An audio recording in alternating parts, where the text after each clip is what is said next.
Try nga natin yung first gear na red line.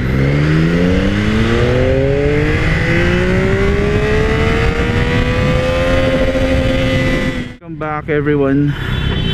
Grabe, ngayon lang ulit umaraw ng weekend. As in, puro bagyo. Tapos last weekend parang satsan, umulan. So ngayon lang tayo nakapag ride talaga ng maayos. Kasi last time Marilaki nga, inulan naman kami.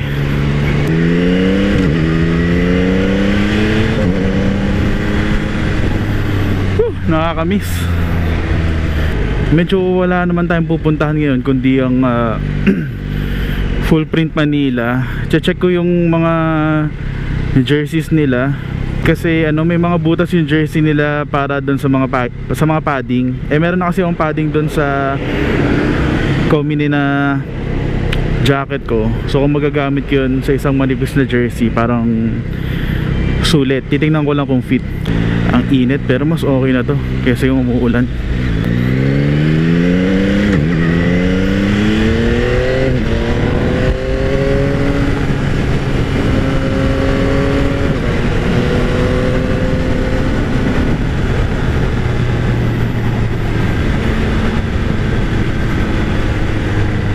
So dun sa mga nanonood na wala pang big bike o sa mga gusto magmotor, gusto ko lang din i-share na magastos talaga siya. Hindi dahil dun sa bibilin mong motor syempre kapag bumili ka ng motor may budget ka naman na nun pero yung gastos mo sa pag-ride tsaka yung mga toll gate, masakit siya. Tsaka yung gas din, kaka-ride mo, sasayangin mo lang, wawalwalin mo, syempre gusto mo ma-feel. So yun lang, gusto ko lang naman i-share na magastos din talaga ang mag-big bike. Since wala naman tayo masyadong agenda ngayon, kwento-kwento na lang ako.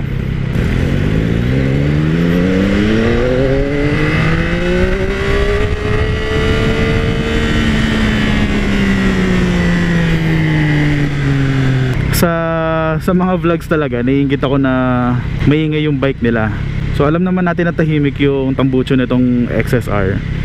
Pero parang mas masarap or mas maganda panoorin kapag puro high RPM. Pero hindi ko talaga masense or magets kung bakit mo sasagarin ng high RPM kung kaya mo naman mag shift na ng gear. Katulad kanina, trinay ko yung naka gear 1 lang tapos umabot na ng 90. Parang hingal na. Mas mataas pa yung gas consumption. Pero ganun ba talaga para mas maganda tingnan? Hindi ko alam. Ako lang tong medyo nauulol pa Hindi ko alam kasi nasa gitna pa ako kung ganun ba yung gagawin ko o yung katulad nito mga around 60 pa lang pwede naman mag gear 3 na. Nag-up na ako.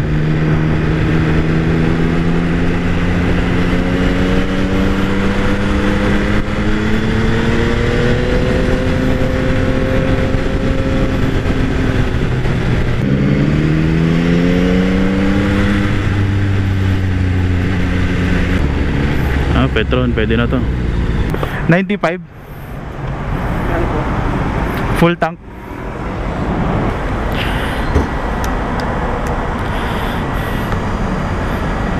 Ay nako, lumusot na yung buti di nalaglag yung phone ko. Ito yung bag pala natin na Kriga. Mamaya mag-review tayo dyan ng mabilis lang kung okay ba o hindi. Pero dito muna tayo sa quad lock na nakakatawa naman. Sakto pa kasi i-recommend ko to na kung napanood nyo yung mga una kong vlog, ayoko mag quad lock kasi feeling ko hindi sulit. Pero since nakahanap ako ng paraan na makagawa ng push lock tapos all block siya, parang nag-give in na ako kasi yung pinakaunang reason talaga, nakanood na naman ako ng vlog na nasira yung camera niya dahil sa vibration ng motor. So ayoko naman masakripisyo yung pinili ko at pinag-ipunan ko.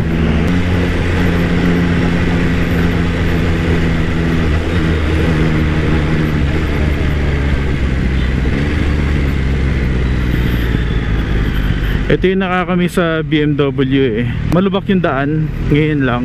Tapos habang tinatry natin maging consistent yung piga natin sa throttle, hindi naman natin maiwasan kasi gumaganon-ganon yung kamay natin dahil sa lubak. So yung motor din kumakajut-kajut. Sa BMW sobrang forgiving nung bike na yon. Ang dali maneho. Hindi siya gumaganyan, hindi siya nagja-jerk. Kahit na medyo mali yung timpla mo, hayaan ka lang niya na okay, di mali ka. Pero hindi siya pakajut-kajut. Yung isang malaking difference talaga na napansin ko nung hiniram ko yung BM. Pero wala tayong magagawa, BMW na yun eh.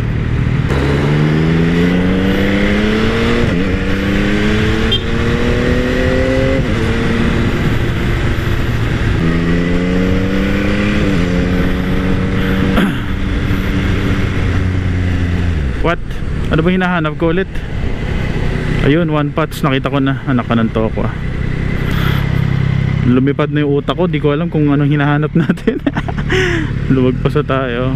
Pero nandito tayo sa one pots or one pots shop, kung nasaan merong full print. So hopefully may makita tayo maganda. So tingin muna ako saglit, pero balik tayo kapag magra-ride na. Okay, so nasukat ko na yung padding dun sa full print Manila na jersey. Kasya naman yung sa may shoulder tsaka elbow. So tingin ko kapag may nakita tayong magandang design dun sa next shop, baka mapabili tayo ng isa or dalawa.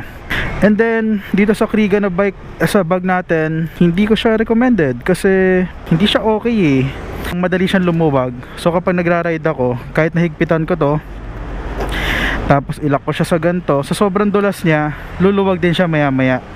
So ang ending, kapag mabilis yung takbo ng konti, dumudula siya, napupunta sa kanan, napupunta sa kaliwa.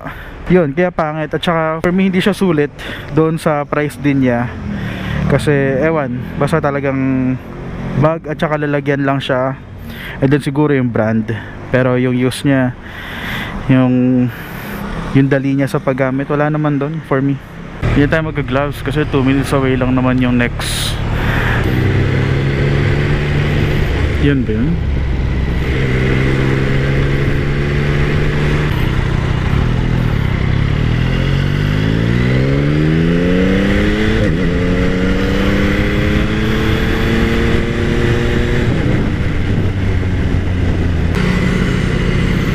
Dito ba? Ayun, yun nga yun. Yun nga yun, nakita ko kanina. Ano ba yan? Bobo. BRB, ang ganda nito. Seamless yung side mirror. Parang bet ko to ah. Baka meron. Okay. Okay, so wala pa palang stock dito sa Scoot Monkeys ng full print, pero pinapunta na tayo ni full print dito. Tapos nakita ko tong side mirror na to, ang ganda. Borderless tawag nila, kasong mahal, 19,800. pero ayoko gumastos ng 20k para sa side mirror sa ngayon. Anyway, so uwi na tayo, ikot-ikot na lang siguro o kada loop, tas kain somewhere. Kasi ang hirap kung pupunta pa ako sa ibang lugar tapos wala akong Waze, hindi ako makapag-drive ng maayos eh. Ngayon na wala na tayong destination, mas makakapagmaneho tayo na mafe-feel natin yung bike. Okay, try nga natin yung first gear na red line.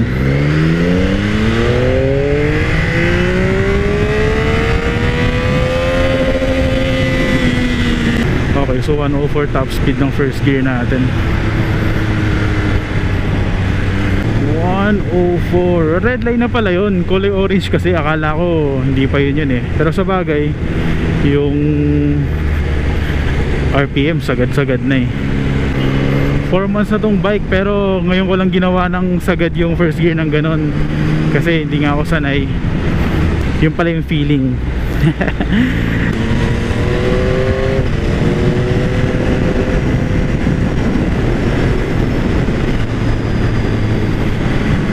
Yung hangin pala, di ko pa napapacheck. Lagi ko nakakalimutan, nakakatamad kasi. So yung hangin nito, stock pa. Pero ang plano ko ano eh, 33, 34 ata. Or 32, 33, mga ganon. Kasi nababasa ko, since mainit dito sa Pilipinas, dapat may palugit kang mga 3 PSI. Kasi lumulobo pa daw yun dahil sa panahon. Eh ang nasa manual nito 36.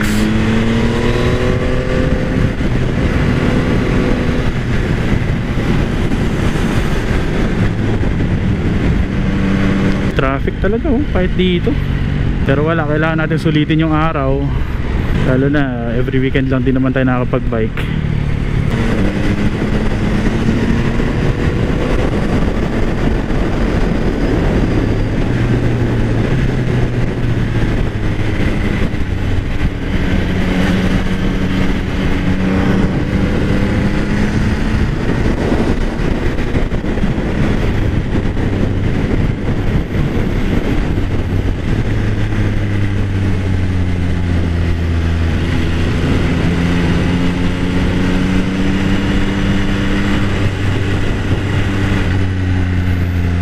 May pa-banking pala dun.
Uy, 2 lanes lang. Okay. Sira pala yung daan ngayon.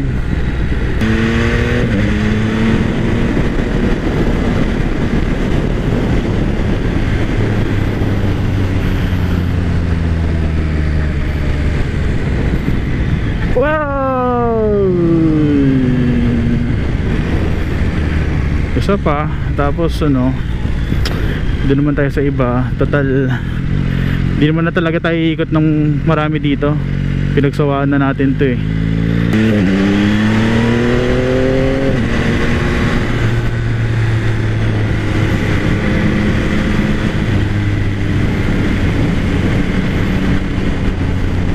One lane dito, okay.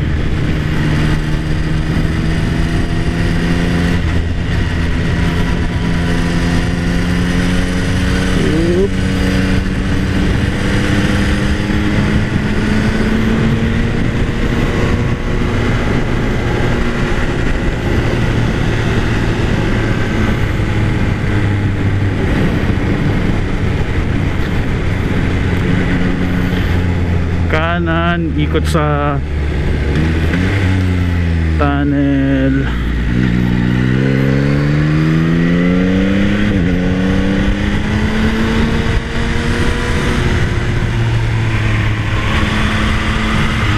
Oops.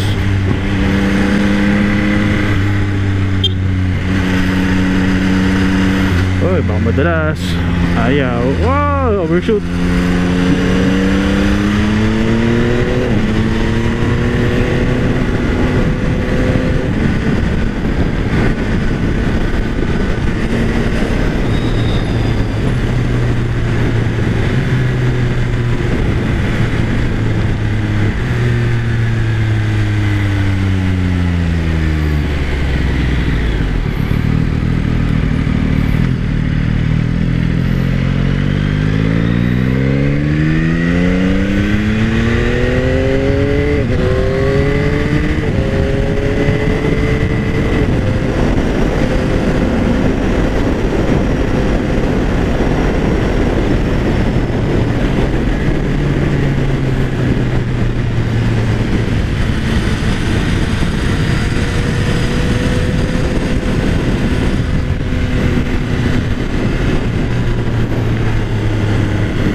Alam ko ito yun eh. Nagpapatalon to eh. Kahit yung pabalik. Tsaka ito, dalawa yan. Oops.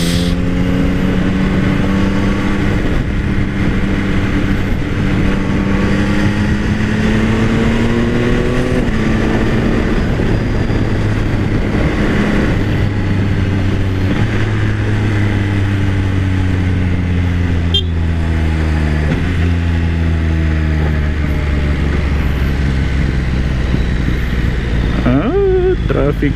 Ikot pa ba tayo? Di na, ito na. Ano? Saan yun? Parang gusto ko pumunta dun ah.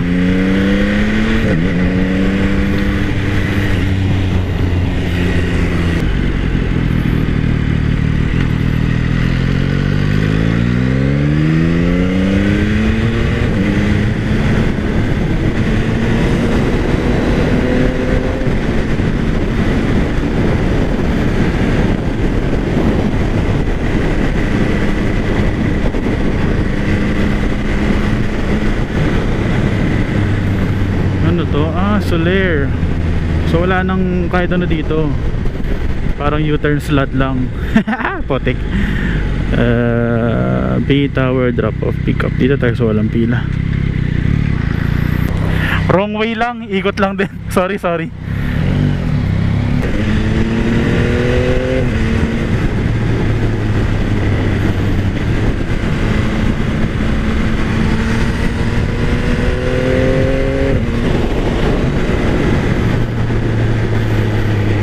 Balik na lang tayo dun sa may ano, Okada banda. Dun talaga masarap magana eh. Ikot-ikot.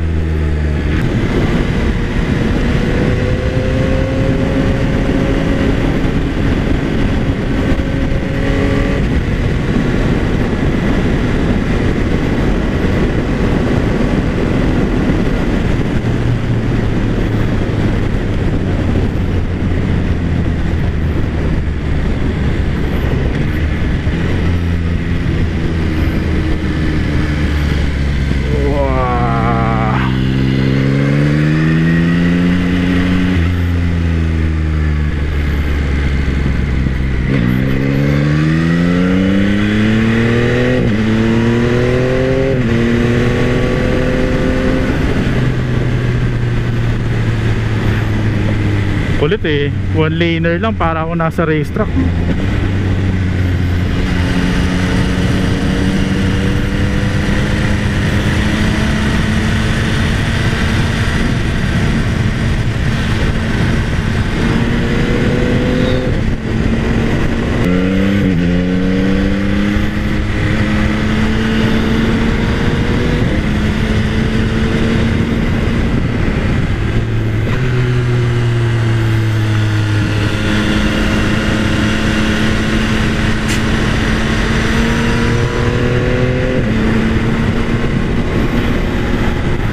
Balik, uwi ba tayo gamit Buendia o itong Skyway? Pwede ba yan? Actually di ko alam kung pwede yan eh. Pero Buendia na lang.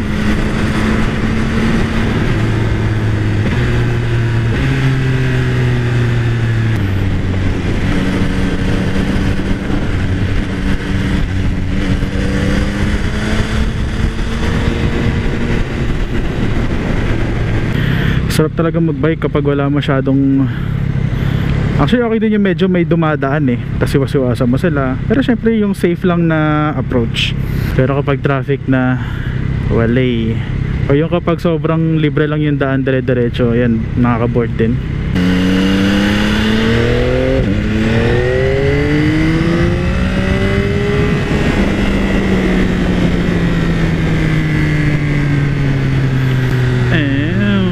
Ibig sabihin mas maingay pa dun no, kapag nagpapalit ako. Hindi ko rin talaga alam kung gusto ko eh, kasi naririnig ko naman siya ngayon. Iba lang yung angas kapag ano, iba lang yung dating kapag talagang malakas yung tunog.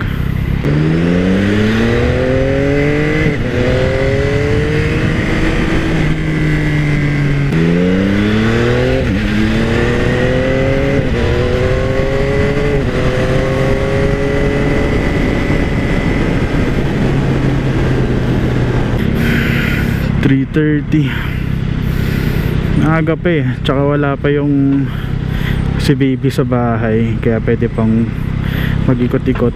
Kaso wala na akong iikutan eh. Pwede magkape na lang ba ako dun sa TMR? Oo nga pala, sinabi ko pala yun kanina, puntahan natin yung coffee shop ng kaibigan ko. Bomba. Yung pala yung sisigaw nila. Wala, mahina pa exhaust natin eh. Next time, mas maganda na pagbobomba natin.